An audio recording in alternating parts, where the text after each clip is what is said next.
उत्तर प्रदेश के अमरोहा जिले के पावनखेड़ी गांव में रहने वाला एक ऐसा परिवार जिसे लोग पढ़ा लिखा, सभ्य और सम्मानित मानते थे। घर की बेटी थी शबनम, जिसने अंग्रेजी में एमए किया था। स्कूल में पढ़ाने जाती थी और सबकी लाडली थी। लेकिन किसी ने नहीं सोचा था कि यही बेटी एक दिन अपने पूरे परिवार के खून से अपने हाथ रंग लेगी। शबनम के घर में उसके माँ बाप, उसके 2 भाई, उसकी भाभी और एक छोटा सा 11 महीने का भतीजा था। शबनम के पिता एक सरकारी स्कूल में शिक्षक थे, गांव में जिनकी बहुत इज्जत थी। उसके दोनों भाई किसी दूसरे शहर में नौकरी किया करते थे।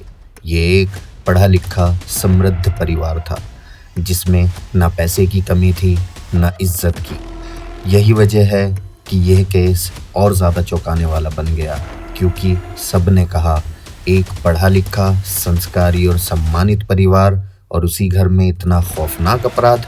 लेकिन इस घर में एक राज पल रहा था। शबनम गांव के ही सलीम नाम के युवक से प्यार करती थी। सलीम पढ़ा लिखा नहीं था, समाज में उसकी कोई खास हैसियत नहीं थी। जब परिवार को इस रिश्ते की भनक लगी तो उन्होंने साफ मना कर दिया। शबनम को घर में कैद सा कर दिया गया, उसका मोबाइल छीन लिया गया और उसकी शादी की बात किसी और से चलने लगी। यहीं से प्यार ने बदले का रूप ले लिया। अप्रैल 2008, दोनों भाई जो बाहर नौकरी करते थे, उस दिन वो छुट्टी पर गांव आए हुए थे, क्योंकि घर में शबनम की शादी को लेकर चर्चा चल रही थी। उस रात घर में सिर्फ नज़दीकी परिवार ही नहीं था, बल्कि शबनम की कज़न राबिया भी वहीं मौजूद थी। और शायद किस्मत का सबसे काला मोड़ यही था कि उसी रात पूरा परिवार एक ही छत के नीचे था। शबनम ने अपने प्रेमी सलीम से कहा कि वह उसे नींद की गोलियों का इंतज़ाम करके दे। सलीम ने ये गोलियां बाहर से लाकर शबनम को दे दी। इन्हीं गोलियों को शबनम ने दूध में मिलाया और अपने पूरे परिवार को पिला दिया। परिवार के सारे लोग गहरी नींद में चले गए। उस रात पूरे घर में गहरी नींद थी, लेकिन शबनम जाग रही थी। फिर शबनम ने बाहर से सलीम को बुलाया।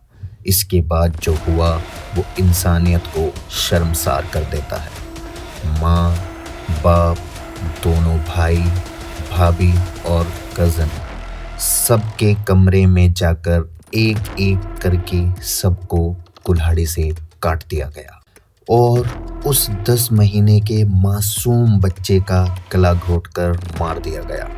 कुल 7 हत्याएं।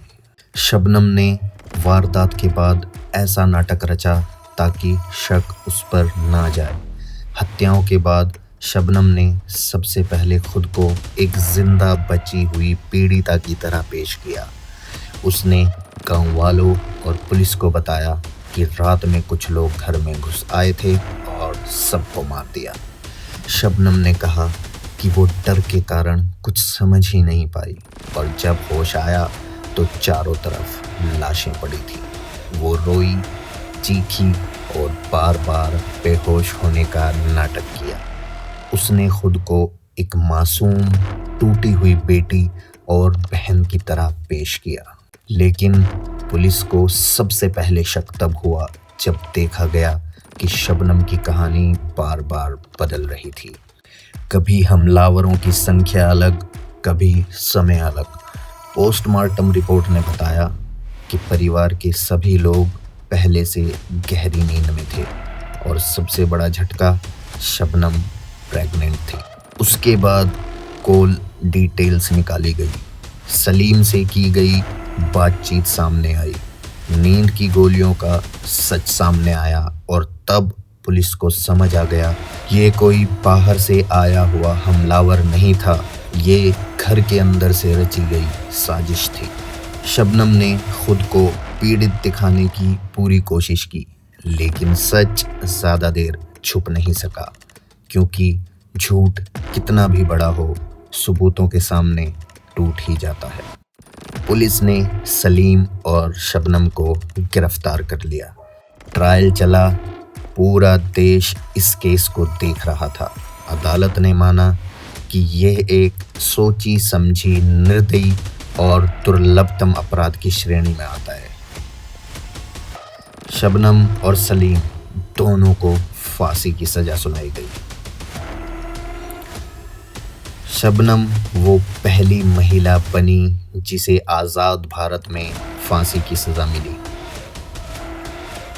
जेल में उसने एक बच्चे को जन्म भी दिया, जिसे बाद में गोद दे दिया गया। शबनम ने बाद में अपने वकील के ज़रिए एक दया याचिका भी डलवाई, लेकिन हाई कोर्ट, सुप्रीम कोर्ट और यहाँ तक कि प्रेसिडेंट ने भी उसकी दया याचिका को रद्द कर दिया।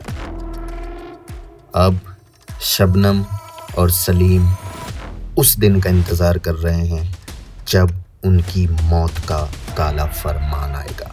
जिस माँ ने जन्म दिया, 9 महीने अपने पेट में रखा, जिस बाप ने पढ़ाया लिखाया, अपने शौक अपने बच्चों के लिए मार दिए, जिस घर में माँ बाप ने अपनी पूरी जिंदगी बच्चों को संभालने में लगा दी, जिन भाई भाभी ने साथ निभाया, जिन्होंने बहन पर भरोसा किया, जिन्हें कभी अंदाज़ा भी नहीं था कि मौत इसी घर में इनके इतने पास बैठी है। रिश्तों की कीमत समझिए, क्योंकि जब रिश्ते टूटते हैं तो सिर्फ घर नहीं टूटता, कई जिंदगियां ख़त्म हो जाती हैं। 1-2 साल का प्यार 20 साल की मोहब्बत का कातिल बना दे तो रब से दुआ करूँगा ऐसा प्यार किसी को ना हो। इस कहानी में कोई जीत नहीं थी, ना माँ बाप जीते, ना भाई भाभी, और ना ही वो जिसने ये सब किया। बस रह गई कुछ लाशें, कुछ अधूरी जिंदगियां और एक सवाल, क्या प्यार की यही कीमत होती है? जिस प्यार में अपनों की जान चली जाए, वो प्यार नहीं, सबसे खतरनाक जहर होता है। अपनी राय कमेंट में ज़रूर लिखें और ऐसे ही रियल क्राइम केसेस के लिए डार्क एविडेंस को सब्सक्राइब करें।